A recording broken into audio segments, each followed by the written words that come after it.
शर्त पर मिली सत्ता, शरीयत से आई शामत, मुस्लिम राष्ट्र का मुजाहिरा। पश्चिम बंगाल में उत्तरी दिनाजपुर जिले के चोपड़ा स्थित लक्ष्मीकांतपुर में जो हुआ वो इन दिनों बिंदुओं की व्याख्या है। जी हाँ, ममता बनर्जी की सरकार को मुसलमान एक तरफा वोट करते हैं। ये चुनाव दर चुनाव साबित भी होता रहा है, लेकिन किस शर्त पर? संदेश खाली का मामला हो या फिर लक्ष्मीकांतपुरा का, संदेश साफ है। ममता सरकार के मुसलमान समर्थक पश्चिम बंगाल में शरीयत का शासन चाहते हैं और इसमें आम जनता पर शामत आई है। जहां मुख्यमंत्री ममता बनर्जी की पार्टी तृणमूल कांग्रेस के चोपड़ा से विधायक हमीदुर रहमान ने तो संकेतों में यहां तक कह दिया है कि पश्चिम बंगाल नहीं तो कम से कम उनके क्षेत्र तो मुस्लिम राष्ट्र है।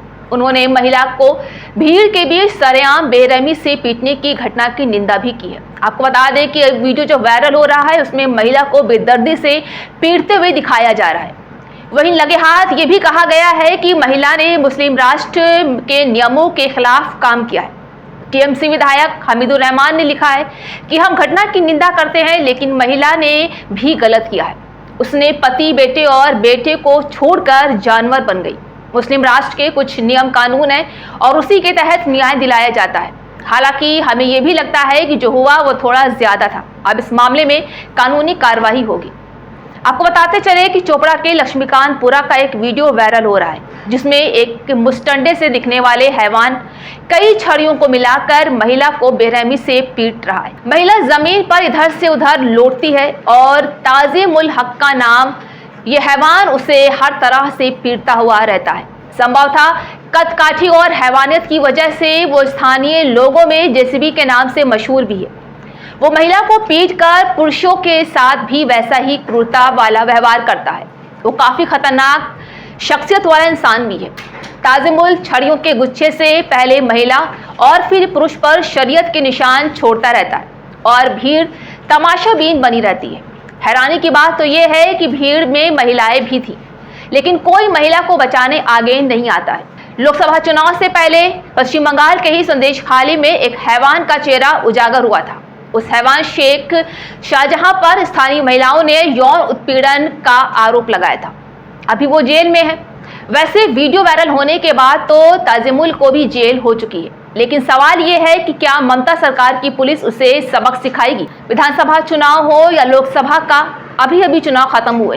पश्चिम बंगाल में टीएमसी के विरोध में वोट करने वालों की शामत आ जाती है।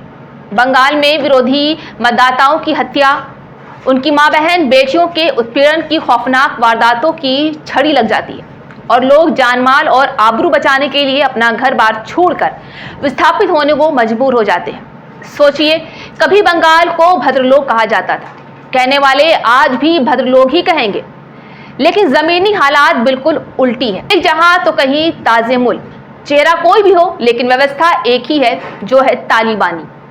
हैरत की बात यह है कि चुनिंदा मामलों पर बैनर पोस्टर लेकर खड़ी हो जाने वाली फिल्मी अभिनेत्रियों या अलग अलग दलों की नेता अपराधी के मुसलमान होने का पता चलते ही सबके मुंह सिल जाते हैं। मुसलमान वोट बैंक है, एक तरफा वोटिंग करके चुनावों में बड़ा फर्क ला देता है। तो राजनीतिक दलों और नेताओं की मजबूरी तो समझ आती है, लेकिन इन बॉलीवुडों का क्या?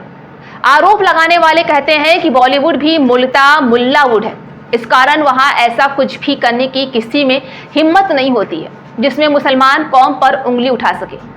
अपराधी का जाति धर्म देखकर चीखने या चुप रहने की विकृति देश को कहां लेकर छोड़ेगी, इसका अंदाजा लगाकर ही सिहरन होने लगती है।